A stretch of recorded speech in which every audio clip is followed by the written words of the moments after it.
Hello, everyone. This is a very special day here, very sunny and beautiful in Florida in the middle of winter. And we have four generations of people who have been plant-based eaters who not only held it back and got healthy and strong and beautiful, but in fact, I didn't say that to you, Fred. In fact, we share this with the world. And one of the men I've admired for my whole 50 years of work in this field is Fred Vichy. And Fred is here with his wife. Tell them how old you are, Fred. I'm 95. I'll be 96 in October. 96 years old. How do you like that? Give me a hand. Now, I tell you, one of the things Elma, his wife, is worried about, he keeps looking at girls. So she keeps she keeps her eye on him. Is that true, Fred? That's true. Yeah. So why don't you say a few words? Why did you change? When did you change? And how many thousands and thousands of people do you think you've helped? Well, my story goes all the way back into the late 30s and early 40s. I came from an immigrant family. My mother and father were poor people.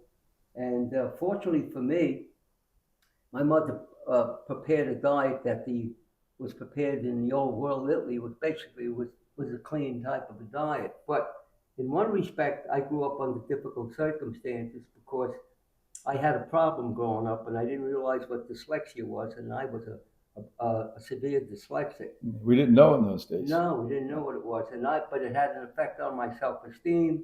I had very little self-esteem because I thought I was stupid, and but I was very interested in athletics. My hiding place was to get involved in athletics. I was a competitive weightlifter. I was only 16. I was 200 pounds. Wow. And I was in the competing in the Olympic lifts. And I got to the point I could deadlift over 600 pounds and everything. No but kidding. I could show you. Wow. But I never really had developed any self-esteem. So that's when I got interested in nutrition because I wanted to improve my athletic performance. And but that ended up leading me into this type of nutrition. In your 20s? Huh? In your 20s? Well, it was late 20s. I was already gravitating towards this type of a diet. Then I met a guy that was a raw fooder and very unusual guy. But I thought he was too thin because I was very heavy. Yeah, big weights. Yeah. But he had a great influence on me. Then I got interested in natural hygiene, and that's when being the type of person, because of lack of self-esteem, I was very determined, and I had very, very good discipline, and I got into studying a raw food diet. Yeah, and you became a doctor in this process. Yes, I did. I had two careers. I had a master's pilot's license. I was a captain on a New York City fireboat. And then I became a pilot so I could go to school and study nutrition. And the more I studied nutrition, you had to be careful though, because there was a lot of abstract science that was being taught there. Exactly. And they said you absolutely could not live on a raw food diet. Yeah. You couldn't live on a vegan diet. They still say this. Yeah, we know that's definitely not true. In fact, when I started a raw food diet, a friend of mine that knew somebody up at Harvard, I won't mention the guy's name, the professor up at Harvard who was head of the biochemistry department. I probably know who that was. Yeah, you probably do. He said, no, that guy's making a major mistake. He's not going to live a long life on a raw food diet. He's probably dead now. Yeah, wonderful guy. But you see, they're into abstract science. A lot of this stuff that's based on double-blind studies, the double-blind studies are not accurate because what they're using as normal, what they're studying, is actually sickness. They don't realize That's right. They should do double-blind studies based on people that live like us. Exactly. They should study us. That's right. Then all the normal ranges are going to be different. The normal ranges are just averages. They're not really, they're normal for people that are eating the standard American diet. They're not healthy. A lot of things are good, but there's certain things that are going to mislead people. Process. Yeah. So by 1970s, it sounds like you were already a doctor helping people. Is that yes, so? I was. Right. So, and off the top of your head, Fred, how many thousands of people, I know many of them, that you helped bring back life in them? Right. How many thousands of people do you think? And you're still helping people. We just talked about it. Yeah, I'm still trying, you know. Not trying. You're doing a good job. You're saving Yeah. lives. Well, you know, I'm retired, but I'm not retired. I don't have, because of the experience I've accumulated over the years, and I feel that it would be selfish for me not to give people advice. So I give people free advice now, you know. And but the amount of people, and I learned from my experience. I learned from my generosity to treat people with unconditional love, kindness, and generosity. I learned, and because I'm a God-fearing man, I believe in Christianity. Yes. I learned that to meet people where they're at, and a lot of people, I mean, wouldn't go on a raw food diet. They wouldn't go on a vegan diet. So I learned that there's a window in there based on what you leave out. And the human body is a fabulous biological organism. The more freedom that you give it to heal, it's the body that's the healer. That's right. A nutritionist can't heal. That's right. Doctors can't heal. That's they right. can only give the body the freedom to go through this miraculous process to regenerate you. Your mind, and what it does for your mind. My wife could tell you, I've had numerous brain concussions. I should not have any Cognitive mental acuity. ability, yes. I'm not kidding you. The last time was, how many years ago I got hit by the baseball at the game? When we went to Croatia. That's when he was 5 a years kid ago. in his 80s. I mean, I got hit by a line drive. During the Korean War, I got knocked cold. I mean, I've had a lot of damage to my body. I shouldn't really be walking around upright. I had a very bad car accident. I got half a right shoulder. All because of my diet, not because of me. I'm a very ordinary guy. What about your surgery? The surgery, yeah, I had a broken back. I had back surgery. I had the best doctor from Hospital for Special Surgery. Yeah, He said if I didn't get it, I'd be in a wheelchair. So I give all the credit to my lifestyle. Yeah. To me, I was a very inadequate person when I was young. Dyslexia, plus a lot of anger, all kinds of things that Well, you made up for that, Fred. I just love you, and you're an inspiration to young guys like me in my 70s.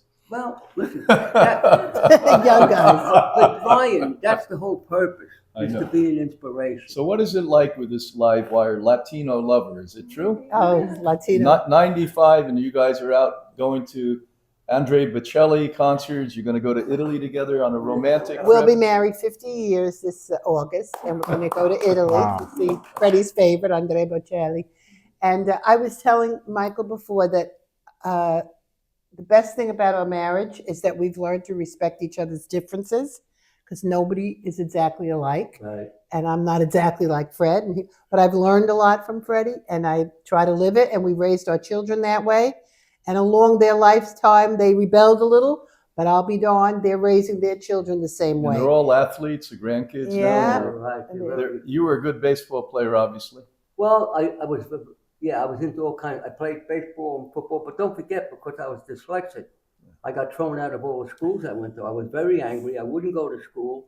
I mean, I wanted to play high school football. I had the ability, but because of the way I behaved in school, I wasn't badly behaved. I just didn't pay no attention. I used to play a lot of hooky. Well, you won that argument because you became a doctor and have helped tens of thousands of people. Yes. Now, look at this young guy. He's only a 54-year-old guy. 54.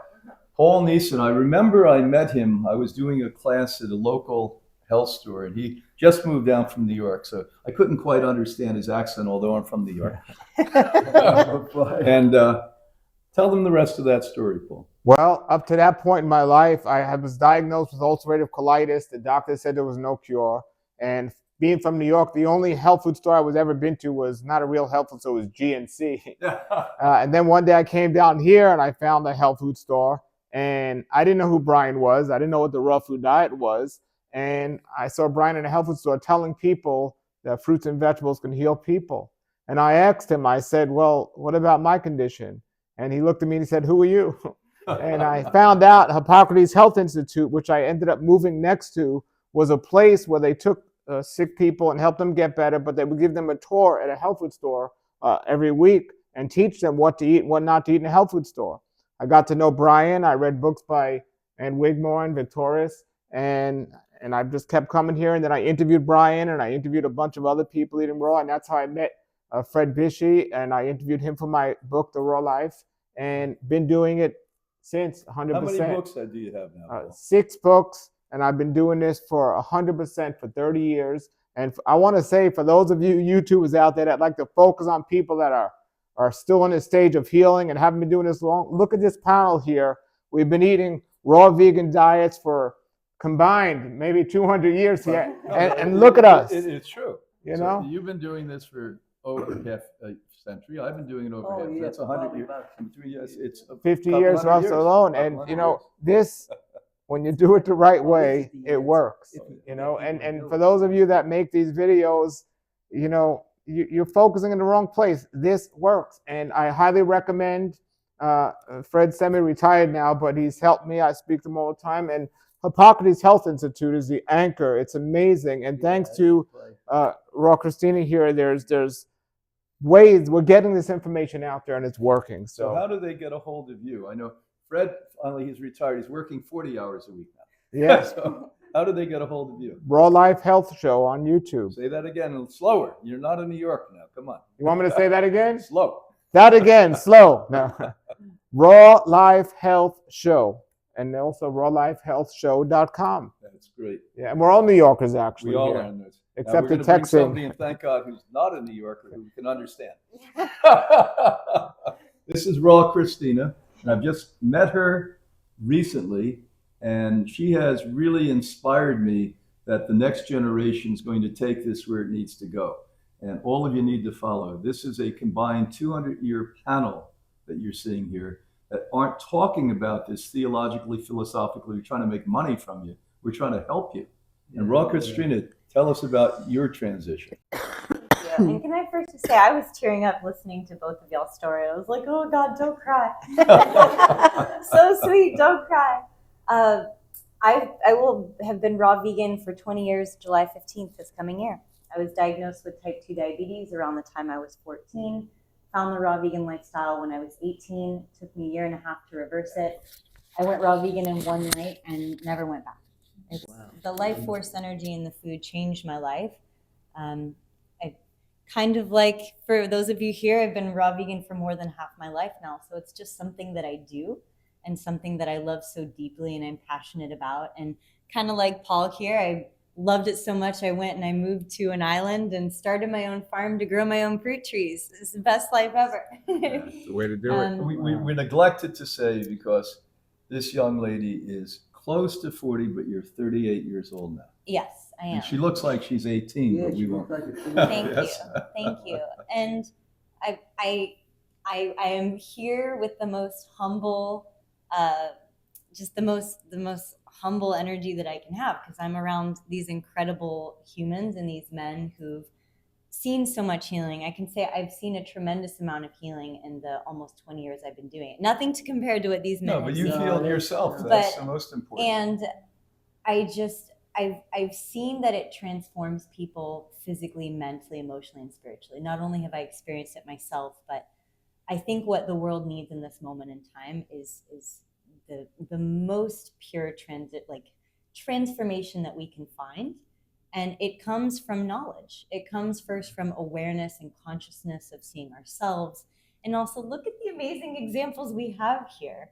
For everyone who's ever said, oh, it's not possible, it can't be done, I'm like, ding, ding, ding, ding, right? So what a gift. You know, I always tell people that it is a gift to eat raw vegan living foods. It's a gift. It's not a diet. It's not a hype. It's an absolute gift to eat whole, fresh, plant-based, organic living foods. Well, here I've just looked around and I've added up. I'm not a mathematician, but we have 300 years of age sitting here looking at you.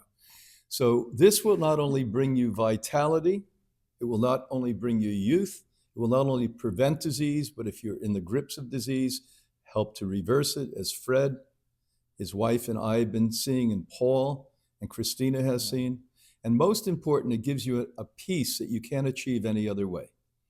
When you're doing the right thing, God's light shines down on you and you become part of that light.